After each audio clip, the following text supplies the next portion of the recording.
I like to quote Dr. Andrew Weil.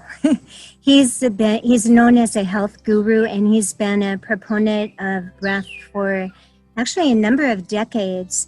And he says that if he could limit his advice, he says, if I could limit my advice on healthier living to one tip, it would be learn how to breathe correctly. And what I would say is 2 words, and they rhyme. So they're easy to remember, and that is breathe low and slow. Those changes, because normally we're breathing high up in our upper chest, and we're either holding the breath or we're breathing very shallowly. And it is if we can get that breath that's up in our upper chest down into our belly and learn to expand the breath on the inhalation and then contract on the exhalation so that it goes out, the belly goes out, and the belly comes back in as you contract. So what that does, and Dr. Rosa can explain this so beautifully, is that the brain changes the breath, but our breath, our conscious breath, can change the brain. So when we're breathing low and slow, it tells the brain that we're safe. And it moves us from sympathetic dominance, which is fight or flight, and it moves us into rest or digest, parasympathetic dominance. We have most control over our exhale than our inhale. So what I would suggest to people, something you can do right now, is to just notice what is the natural length of your inhalation. And then consciously make your exhalation twice as long.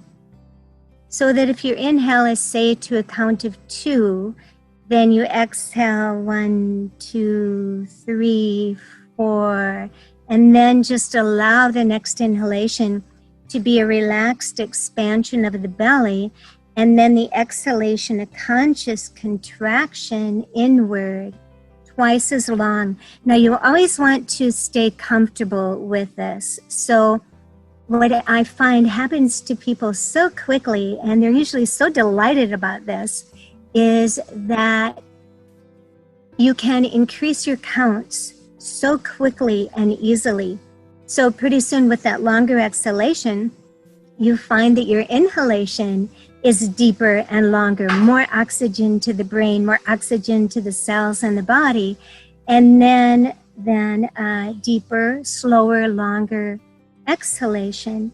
And one of the ways that you can do it also is by humming or making a sound on your exhalation, taking in a breath through the nose, and then exhaling,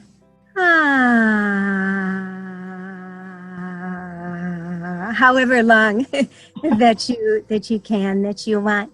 And that right away then puts you into a different state that is more calm, more relaxed, more open to making good decisions.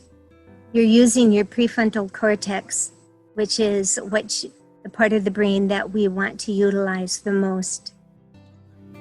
If you can start training yourself to just drop in out of your head, down into your body, to feeling the physical movement of your breath, to just watching your breath, know when you're inhaling, know when you're exhaling, feel it as much as you can, because when you're really strongly feeling your breath, you aren't thinking. Your brain gets a little bit of a respite. And we know with neuroplasticity that this begins to create new neural pathways in the brain. Our breath changes our brain. So the more you practice, the easier it will be. When we work with our breath, we work with our hearts. The lungs just naturally, anatomically, they embrace the heart. And so when we consciously bring our awareness to our breath, it is an act of great love. It's an act of self-love and care that is so powerful. It's physical, but it's also energetic.